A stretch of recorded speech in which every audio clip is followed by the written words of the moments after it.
I think we're not doing video, right? Because it might be the same sweatpants that everyone's been wearing for the last 10 days. So yeah, I think it's better that people just chime in and they just ask questions as they need, if they need clarification. If anyone has been at other presentations that I've done, or they've read any of the stuff that I've sent out through Squash Canada, this is not new information. This is, and it's certainly not new in terms of squash knowledge. It's probably just a more, or at least in my opinion, a more concise way of explaining something, like the basic game. So yeah, let's run through it, Jeff. Jeff, are you okay? Thanks. So it's building pressure at low risk. So essentially, it's about. So what I've tried to do is break down the court into 8 different zones, and in each zone there is one shot that is theoretically your optimal shot. So when I say you, I mean the players that you're coaching. And that in terms of, and that is in terms of risk and to your risk to yourself and to pressure to your opponent. And what that does is that informs the position that you move to the ball, the way that you move to the ball, the position that you get in, how you prepare your racket, how you recoil away from the ball, and then once you have set yourself up in that way, then enough flexibility within your racket preparation and your swing to be able to play a couple of variations, and those variations are like diametrically opposite to the shot that you're going to show. So, for example, if you show a drop shot when you go into the front left, then you have the ability to be able to play a straight drive at the same time, and then you also have the ability to play a fade cross. So fade, when I say fade, I mean like a mid-court shot, which is low, dying, second bounce into the middle of the court, cross court. So a half kill will be a straight fade, and a fade will be a cross court fade, if that makes sense. So the reason for doing this is to try to kind of map the game in a very simple way, so that 8 zones, you essentially have one optimal shot with the best risk reward, and with a couple of variations. So each position really has 3 shots that you can play, with one that takes priority in terms of how you're going to set up. And then there's always you always have a cross-court lob or a cross-court drive as a kind of recovery or escape shot. Sometimes it's the best shot to play, but that's not counted it's counted as a 4th option, let's say. So this tends to be, so my observation as a player, my observation of looking at the you know, not everyone, looking at the top players, not everyone plays like this all the time, but it's something that all the players have. If you don't have this, the ability to have this, then you miss you have a big weakness in your game. So it's something that I feel as though, you know, if you can teach your players from a very early age to have this kind of the ability to play the right shot from the right position, and with you know, the right recoil, and then the right kind of sort of combinations after that, then it's very useful it helps as you move on into the game. It's not the only way to play, it's not the only skills that you're meant to have, but it is the kind of core structure. So I think we can move on, Jeff.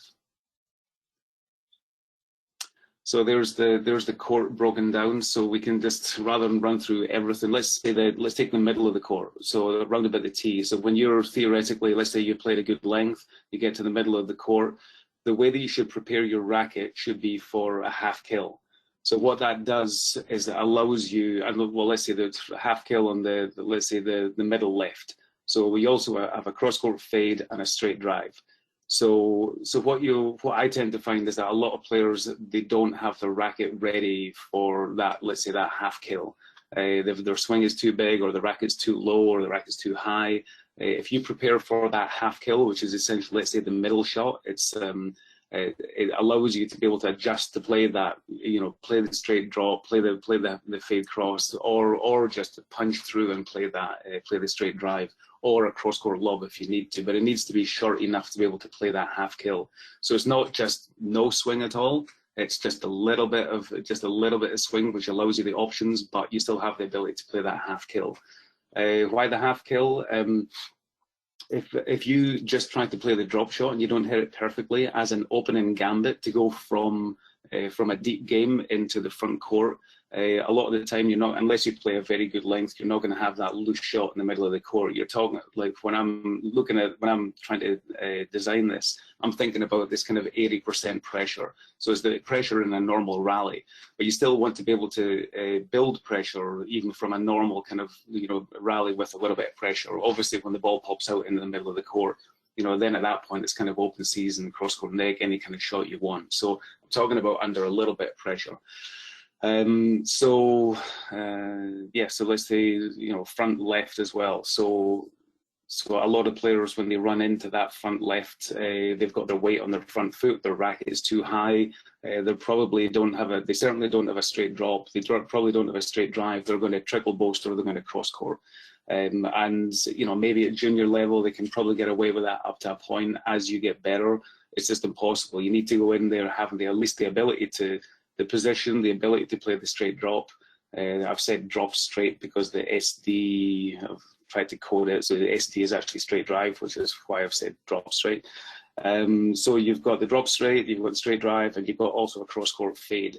So it's three, you've got front left, back left, the middle right, and then you also have a cross-court drive and cross-court lob as kind of a get-out shot. So these, this is my opinion. You can also design this in the way that you want, but it's just that it was a useful way for me to. Can I ask a question? Are you saying like the half kill is always the first shot you're looking for as opposed to working length?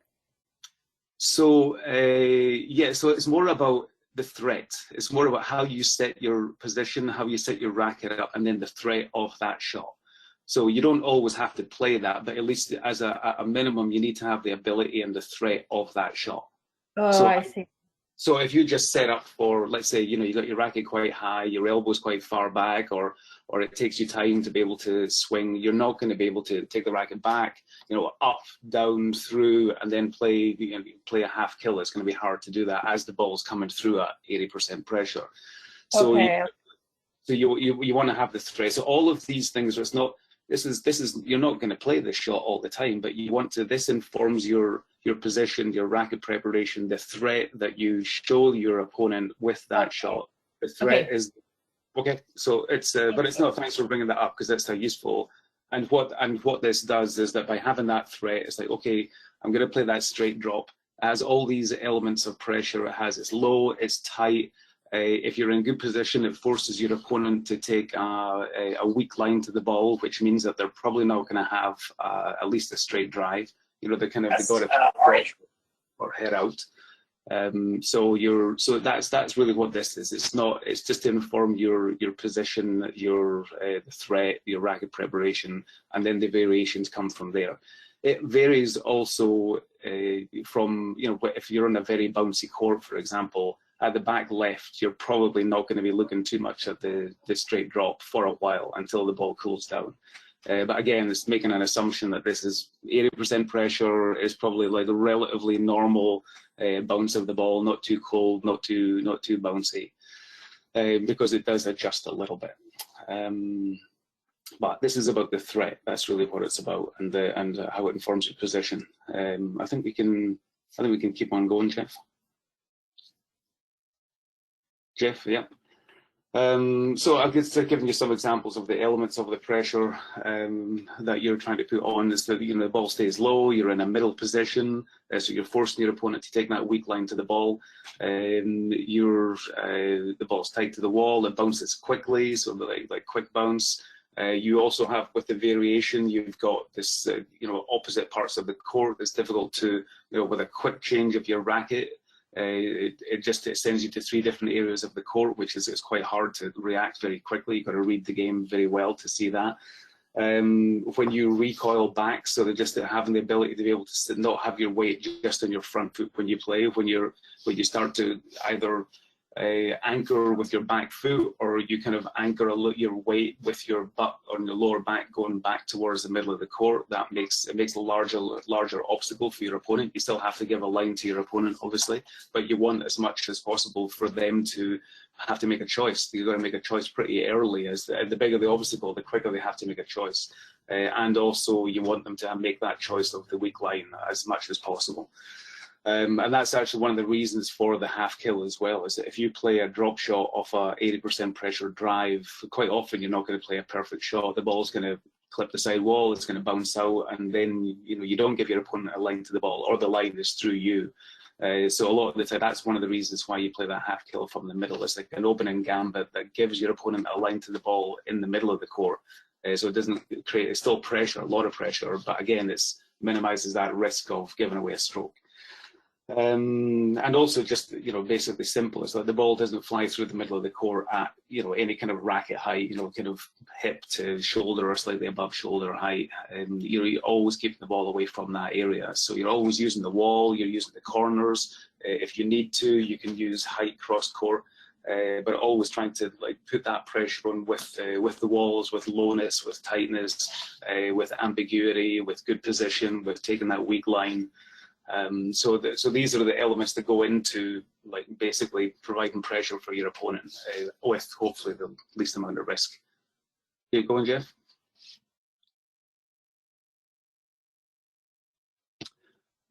So I haven't put a boast into this structure, and it's a shot that when it's obviously at junior level, it's one of the biggest shots. It's like length, boasts. It's like as soon as you pull your opponent back a little bit, the boast is one of the best shots.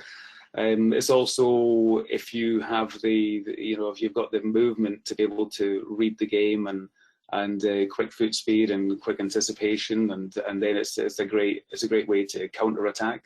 It's a great way to put your opponent under a lot of pressure and then to counter attack. I haven't put it into this structure because it's really about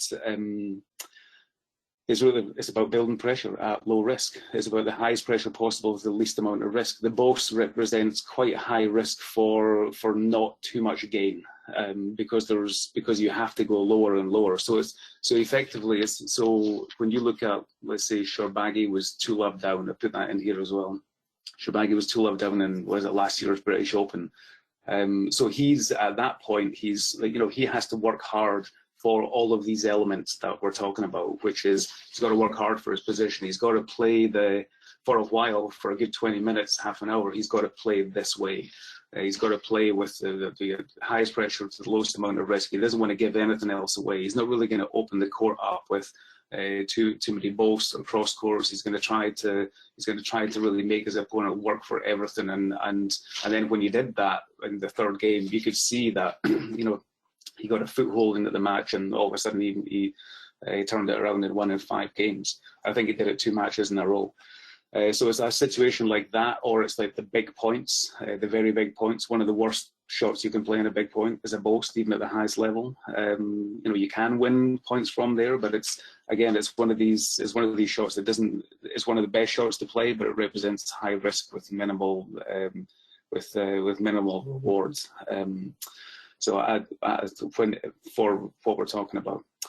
But that's not to say that, and I think this is the next webinar I'll do. I'll talk a little bit about this open style, Egyptian kind of style, which is, you're using the boast a lot, using a lot of cross courts. You're trying to open up. You're looking to make this open style of game, but then you're looking to use your quick foot speed and anticipation, and then the ability to counter attack to win a lot of your points. So it's a great strategy, but it tends to be a mix of these styles that tends to be very successful. So Jeff, next one. I think we've been there, yeah. So the variation, it's so by defining the first shot, the optimal shot, and which defines your position, racket preparation, there needs to be able to play these variations effectively. There needs to be a little bit of flexibility within the technique.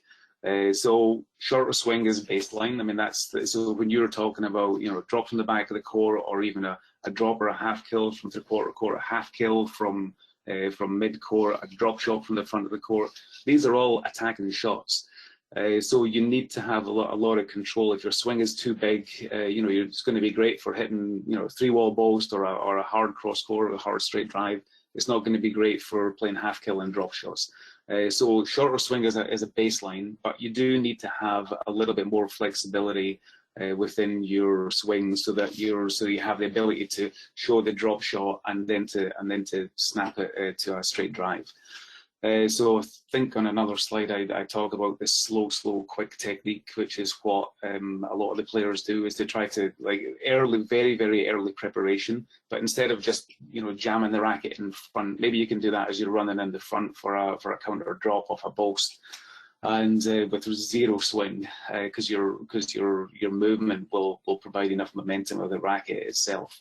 But when you're going for the half kill, you really want to show that half kill, little bit of flexibility within the wrist, so that you can snap the ball across or straight drive at the same time.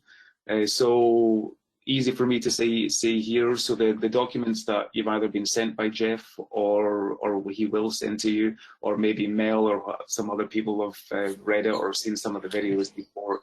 But in the documents you're going to get, there's some videos that you can look at, and it kind of describes that. It shows you some idea of what to do with that technique. Slow, quick rhythm. Yeah, so I think next one, Jeff. Martin. Yeah. Martin, can you define what you mean by a half kill? Sure, it's essentially a mid-court shot. So it's somewhere in between. It's a fast drop, let's say. So you want the trajectory of the ball to go direct. So if the ball is any kind of parabola, the ball's going to sit up when it hits the floor, unless it hits the nick. And so what you're trying to do is you're trying to, again, you're assuming this 80% pressure. You're not really going to have, the ball's going to be coming, let's say, reasonably fast with a reasonable amount of pressure on it. You still want to be able to get onto that ball. You're not going to have the preparation to be able to hit a drop shot. So really what you're trying to do is you're trying to get the racket a fairly short swing, kind of a little punch or a kind of sweep underneath the ball, get the trajectory of the ball going direct. And really what you want to try to do is hit the front wall floorboards and get the second bounce dying round about the middle of the court as you recoil back into the middle of the court. So you're giving your opponent a line to the ball. There's pressure with lowness, tightness. You're taking this weak line to the ball. And really what you tend to find from that shot is that a lot of players will either counter drop or lift cross court. So it's one of the best shots in the game. It's a shot that all the top players use, male and female. They all use it. It's Martin, can I just jump in, because I just wanted to add to piggyback kind of on top of what you said to Nick. I saw Martin's presentation a while back, and it was the first time I had heard of the term half kill, and he explained it. And so what I've been doing with the kids that I'm coaching is generally the term drop shot means attack, and there's like an association that you have to win the point.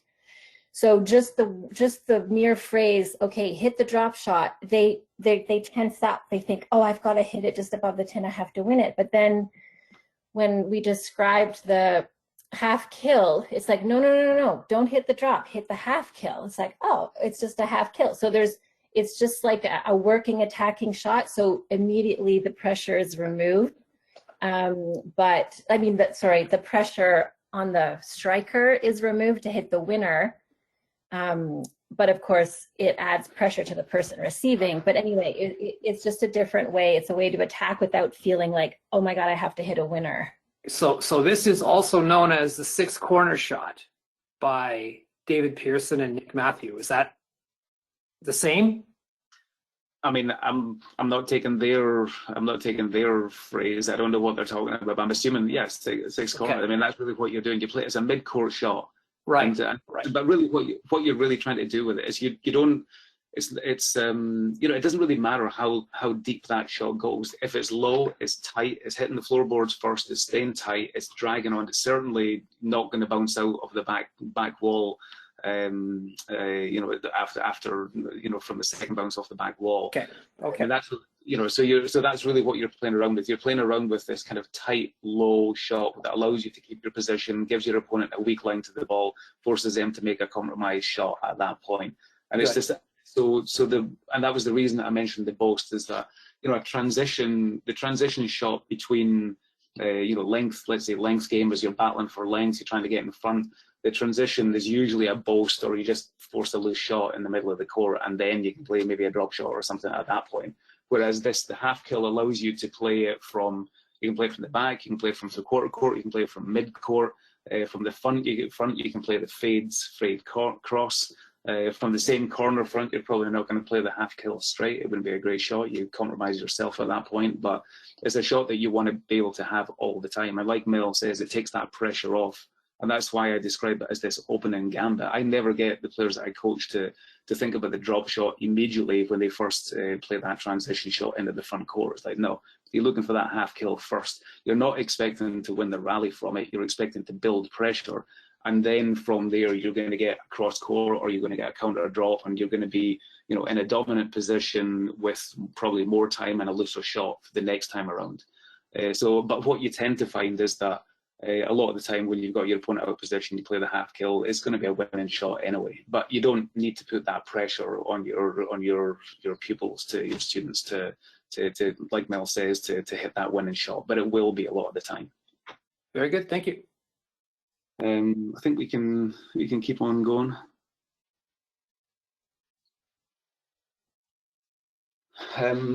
So again, one of the reasons to map this is, and it's kind of interesting, I suppose, that as the game has evolved, I suppose Rami might have been, you know, the game has evolved over the years, over many decades, like as equipment's changed and as the low tin and glass courts and white balls and things like this. But the one thing that is obvious to me is that the players that are still successful all possess the ability to do this from all of these 8 sections of the court.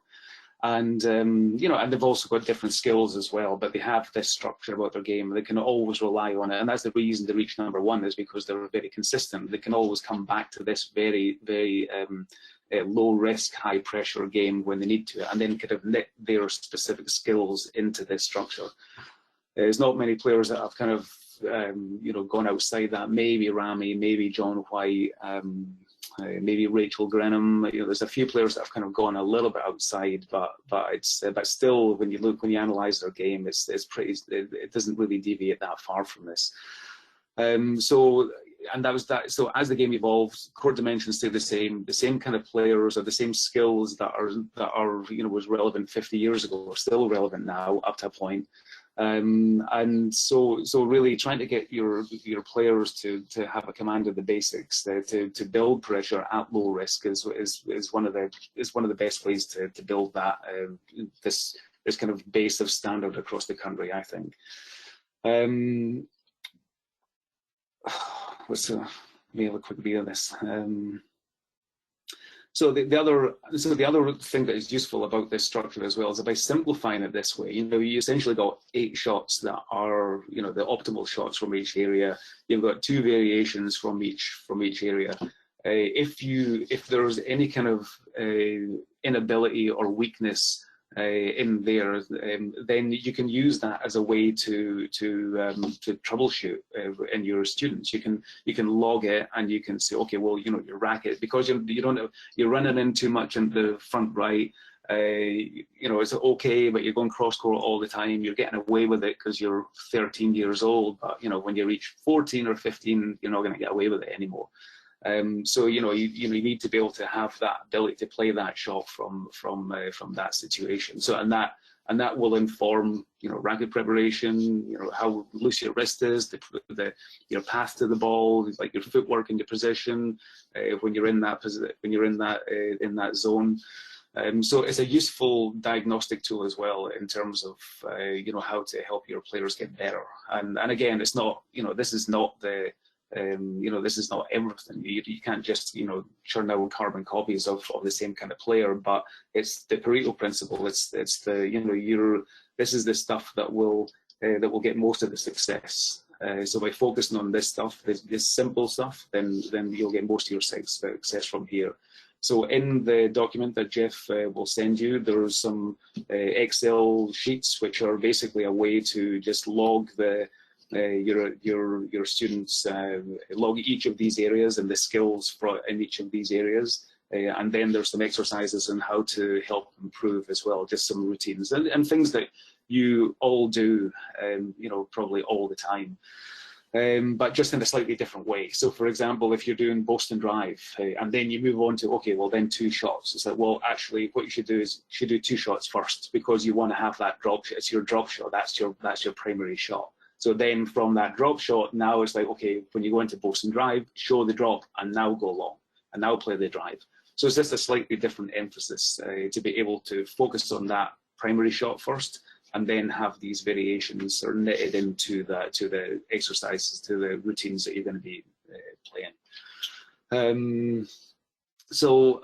And like I say, there's obviously other skills beyond that are going to be the source of competitive advantage for each of your students, and that is, I would say no less important. I would say it's just the next level. It's if you've got a great skill, but you're missing a few of these other skills, you're just, you're falling into the ball all the time, you're going cross court or triple Boston all the time or Boston all the time. You need to have some other ridiculous skills to be able to compensate for that. So, there are players like that, but again, from a coach's perspective, you don't want to, at least from my opinion, you want to develop those skills in conjunction with this basic structure. I don't think it's not like this is the only thing and that you want to churn out these kind of robots. You just want to make sure that you kind of develop each at the same time. So these skills that your students will have, you want to help them develop them, but you also kind of in conjunction, you want to keep on developing this kind of basic structure as well. So I think both are very important. Next one, Jeff.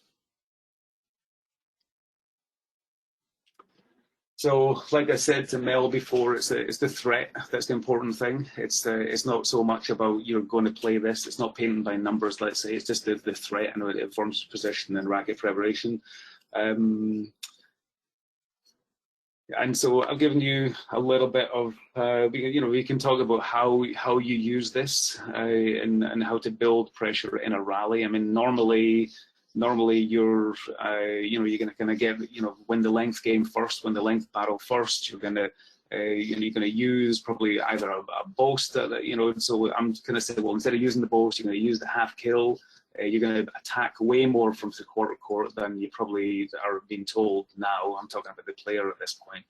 And you're going to, and then you're going to kind of build from back to front as you normally do. But it's also not always necessary. I mean, there's if you have the ability to play the drop shot from the back of the court, the ball is fairly cold, then that's the right shot. And it's and then showing that shot, but with the cross court lob as well. Again, you've got 2 diametrically opposite areas of the court that you can use for it. So there's variations within there. I don't necessarily want to kind of tell you exactly how to structure a rally all the time, so because there obviously is a lot of creativity within that. And I think that's that's the main thing about this. It's the threat, it's the structure within that paradigm. There's a lot of variation, obviously, but it is by defining the major shot, a couple of variations, a recovery shot, it makes it just a little bit easier. There's not 10 options when you go into a certain area. It's like you're looking for 1, 2, maybe 3 options, and it helps to simplify the game a little bit. But in general, I've said, well, as you move from back to front, you're shortening and lowering your swing. I mean, that's really what you're trying to do. But there is a difference between, backhand and forehand, I would say. There's a lot more flexibility in the forehand. Usually you can loosen your wrist and you can create a lot of power and snap with your forehand side. It's a bit more difficult to do in the backhand side. So there are variations like that. There are sort of slight deviations from from left to right and front to back or back to front. In the videos, I go through this in a little bit more detail if you're care to look at them. I think we can keep on going, Jeff. So again, same thing in terms of developing those skills. I talked about the Excel template that you can use. If you think this is a good idea, there's that you can, and obviously this is just a template. You can adjust it in any way that you want. The video demos are show some videos of some of the top players playing and try to kind of marry what they're doing to the theory that I'm coming out with. And then the training practices. So hopefully it's not too verbose. Hopefully it's easy to get through. Maybe everyone has a little bit more time now to look at this stuff. But there's hopefully that's going to be helpful to you. Yeah, I think that's it, Jeff. Anything else? Great, thank you, Martin. We'd like to open the floor up to questions on anything Martin has presented before we look to wrap up. So I open the floor to questions.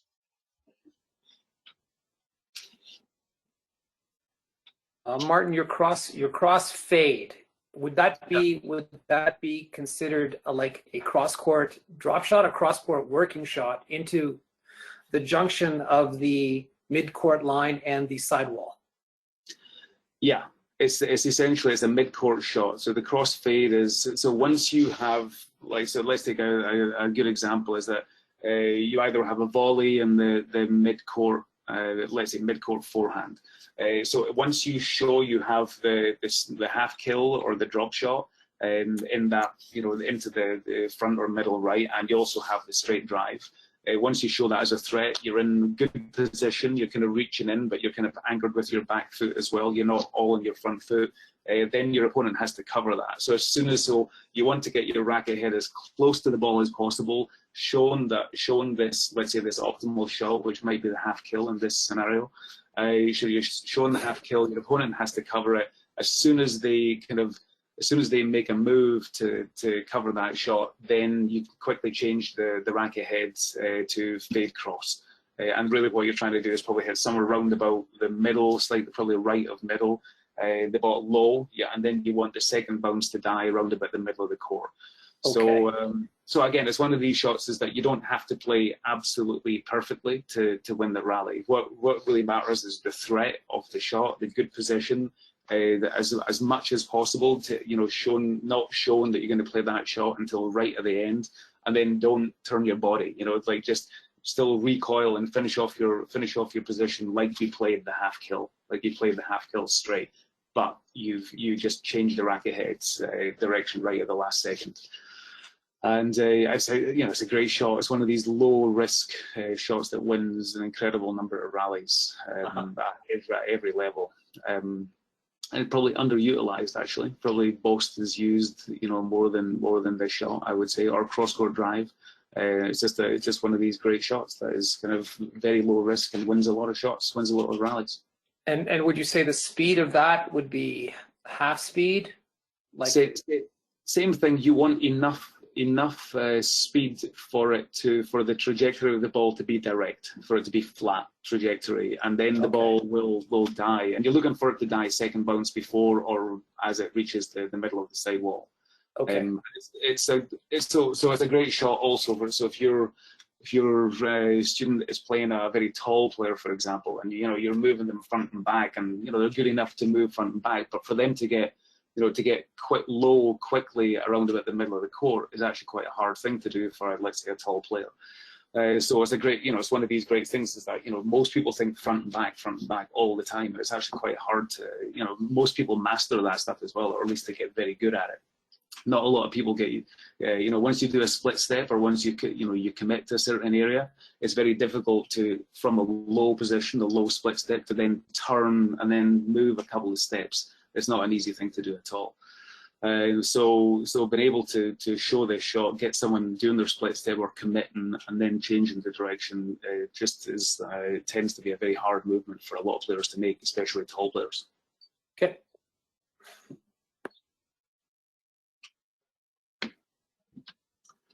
I watch a lot of PSA squash, and I see Gregory Gauthier doing that cross-court thing. I think you call it fade, but the way it just shows something, and boom, it's gone. And it's already dead even before it got to the side wall. So Yeah. yeah. So I think, go ahead. So well, so I suppose that is. I mean, if this is something that you know, for me, this is not. You know, none of this is rocket science. But it's like I've never seen it explained as simply. So just being able to define it in such a simple way: 8 zones, 1 main shot, a couple of variations, long, short, and straight cross. So you know, if you buy into that, then it's kind of useful to go to PSA Squash and actually look at the top players and see what they do. And once you start to understand it, it's also very easy to be able to pick out. In, let's say you'd start looking at players that are in, you know, 20, 30 in the world. You know, they obviously don't have quite the skills of the guys that are, you know, 1, 2, 3 in the world. When I say guys, I mean guys and girls. So they're and you can see where they're going wrong. You can see, okay, well, you know, round about the middle of the court, someone's dragging in their back foot, or their swing's too big, and so they don't have the half kill, and so they go cross court a lot from that position when they could have built pressure. They could have kept on building pressure, and then all the pressure that they built up, they just totally defused it by going cross court, and now the rally continues, and it's 50-50. So.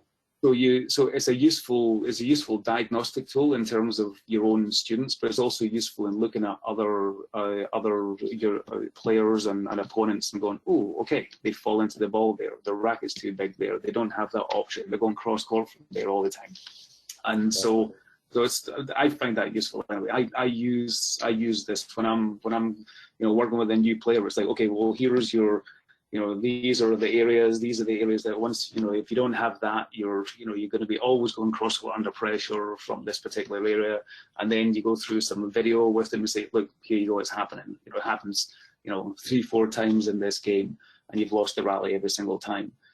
So it's useful from that point of view. So looking at PSA, looking at video of your own players, looking at video of likely opponents of your, let's say, your elite players, you know, it's kind of useful, I think, to have this mapped out in that way. Totally. Thank you. Of course.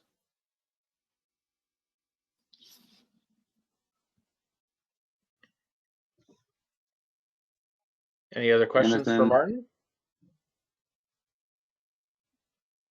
Martin, just Martin? Yeah.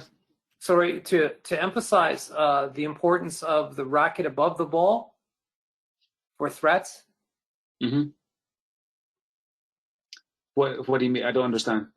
Well, how important, in your opinion, is having the racket prepared and above the ball to hit various parts of the court? Above the ball. Yes. Well, that would assume. I mean, you're probably looking at, if when the racket's above the ball, you're looking for that you've got the ability to generate power. So you're looking for, so you have momentum, because as the racket comes down and through, that gives you the ability to have some power. So, I mean, you know, all of these things, I would say that's not something that I would cling on to. I would, you know, everyone's got different things that resonate with their players. And I think that's your job. I mean, and I've noticed that from coaching for years, is that, you know, a little phrase that you say in a certain way to a certain person just kind of resonates with them, and it makes sense to them. To other people, it doesn't. So I would say that's, you know, I would describe that as, yeah, you get your racket up because you want to have momentum, but a lot of the time, you know, when you're trying to play a precise pressure shot, when you're trying to hit the floorboards on your straight drive, your half kill, your drop shot, your dying length, when you're trying to hit the floorboards every single time with that shot, it's difficult to have a racket that's too high, I would say. So a lot of the time when you're trying to play drop, half kill, dying length, you kind of want to be able to get that racket head as close to the ball as possible before hitting the shot. And that's the same with the fade cross, and it's the same with the cross lob, and it would be the same with even a cross court nick. So I would say, yeah, you can start off from momentum, but at some point you've got to drop the racket and you've got to come through the shot. And that's when you're going to have. So I would say that's why I talk about the slow, quick. So I would say quick preparation, get the racket ready quickly. That could be above the ball, but as you come down slowly and then through the ball slowly, you want to get the racket as quickly as possible with that slow momentum, not quick momentum, but slow momentum. and then you can choose at that point whether to stun the ball, half kill, fade cross, or you just start accelerate more through the shot with your arm, or you change quickly cross court with your wrist. So I would say I would identify why you're trying to do that. I think that's what I would say. But ultimately, it still everything ends up with what you're doing in the hitting zone. It just depends on how much momentum you have before that and how much control you have. I would say that's the way I would describe that. Very good, thank you. Yep.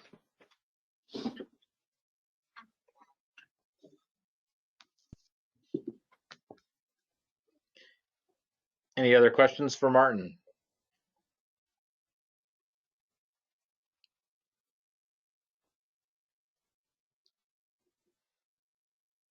Okay, I'm going to gauge that maybe no more questions, or does anyone have any other questions? I'd have one last little thing I wanted to ask. So as far as I've been coached by an older coach, and his thing was to get the racket as high as you can, like an old school, really high racket prep. And when I watch the PSA players, and I've been trying to correct that myself, if I'm going to the front of the court and that racket's super high, I'm limiting my options, and I'm also kind of stuck with doing a cross court. And it takes me more time if I want to do a drop shot from that position. I need to adjust my arm more. And when you see the pros, when they go up there, the racket's quite lower than what we've been coached, from an older coach. So what's your take on that? Like, I mean, especially for the front of the court. I mean, my take on it is that I think it's a remnant of technique that has existed from old wooden rackets. Okay. I think it's. There's obviously reasons to get your racket up, and that's obviously you want to be able to try to volley the ball as the ball comes through the middle of the court. You do need momentum, in some way, but with the rackets being so light now, like you can create momentum like with quite a small swing. So the way that I kind of describe it is when I'm coaching is that you've got 3 pivot points in a swing. You got your shoulder, your elbow, and your wrist. And so if you think about the mechanics of a swing, it's kind of like up, down, through. That's really what you're trying to do. Like get momentum up, coming down, and then the shot is through the ball, through the hitting zone. If you're most like when you're talking about the old wooden rackets, you're talking about everything's coming from the shoulder. So it's lifting the racket up and then coming through. A lot of the time, but you don't have to do that. You can actually. So Jonathan Power, he was great. Everything was from his elbow. Like every single shot was pretty much from his elbow. It was like everything was just like his elbow it was pretty much locked into his body a lot of the time. And then let's say. I think I used to do this quite a lot. Rami certainly does it, but you start just using your wrist. And so the principle is still the same. You're still doing up, down, through, but it's just with a much more abbreviated swing. So it's not so much, it's not the shoulder, it's not even the elbow at that point. It's like when let's say the ball's coming, or you're reaching for a ball in the front left, and you want to be able to, you're going in the open stance. You can't generate power with your body, and so you're in an open stance. So what you're doing is you can drop shot the ball, you're reaching in front of you, but with that movement of your wrist, where you go up, down, and through with your racket, you can actually generate enough power to get the ball snap into the back of the court. Right. So I would say that's kind of. That's a probably more technical explanation of how to do it, but that's what I would say is like identifying these 3 areas of these pivots, or these kind of, I don't know what you'd say in engineering, these kind of I think there's a pivot, and but you can do it from your wrist as well, and that's what I would say. As the rackets are so light now, I would say a lot of the time you can do it from your elbow, probably most of the court. The forehands deep when the ball sets up, I think you can use your arm, your shoulder, that's okay. Everywhere else is either elbow, or as you reach in the front, it's pretty much your wrist that's doing it, and all the variations from there. Very interesting. Thank you.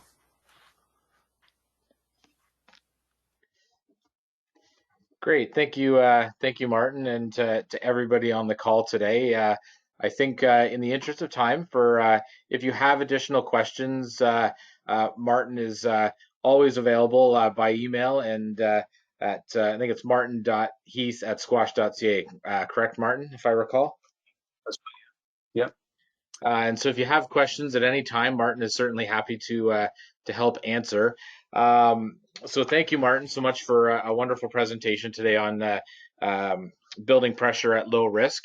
Going forward, for those of you on the call, I'm just going to take a minute to quickly highlight the remaining webinars we have for the rest of the season and encourage you, if you have not already done so, to register. Coming up next Tuesday, and she is actually on the call with us as well, Janet McLeod will be discussing coaching, managing, and traveling at international events. So that's next Tuesday's topic at noon. And then Martin takes over again in April, Tuesday, April 21st, on the Egyptian Open game style. And then on Thursday, April 30th, Dave Howard, one of our top officials, will be talking about understanding officiating for coaches. And I would encourage you to look at registering for that one. And then finally, our last webinar in May will be Martin doing developing high performance habits on May 20th. And these are all lunchtime webinars and $15. I encourage you to all register and participate in these presentations. So with that being said, I will update for those of you who are coaches looking for PD points. I will update the Coaching Association of Canada's locker database later today, and that should be reflected in your profile by the end of the week. And I will today or tomorrow send out the presentations that Martin is referring to with respect to today's presentation and some additional documentation that he has provided for your reference to enhance your coaching credentials. Other than that, I thank you all for attending today and look forward to seeing you on our next call next Tuesday. Thank you, everybody. Cheers, guys. Thanks, Martin. Thanks, Jeff. Take care. Cheers. Bye-bye. Thank you. Bye now.